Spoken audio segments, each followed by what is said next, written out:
এই যে OMR sheet গুলো বৈধ এটা প্রমাণ করার জন্য নাসরিনকে দিয়ে আরটিআই করিয়েছি, শেতাবুদ্দিনকে দিয়ে আরটিআই করিয়েছি, ইলিয়াসের 2018 আরটিআই ওই এসএসসির এভিডেভিট প্লাস সার্ভারে যে ওরা আদালতের নির্দেশের ফলে ওএমআর শিট আপলোড করেছিল সেগুলো সব দেখিয়েছি।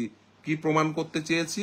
প্রমাণ করতে চেয়েছি দেখো এই যে ওএমআর শিট গুলো দেখছো এই ওএমআর শিট গুলো জেনুইন ওএমআর শিট। ওরা কি করেছে?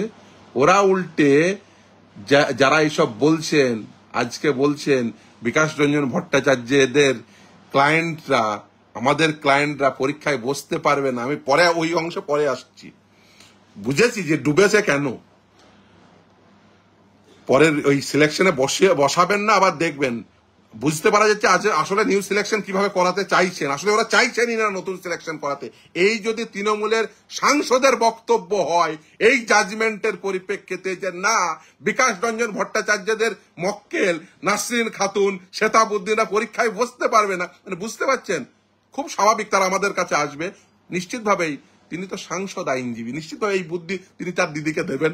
আর এই বুদ্ধি নেই নিশ্চিতভাবে তার দিদি অর্থাৎ দলনেত্রী নোটিফিকেশন দেবে। বলি না যে একটা নোটিফিকেশন ঠিক করে লেখার ক্ষমতা নেই, বলি বারবার বলি, আবারও বলছি এই নোটিফিকেশন যদি আসে হাইকোর্টের চ্যালেঞ্জ হবে, উড়ে যাবে উড়ে যাবে উড়ে যাবে।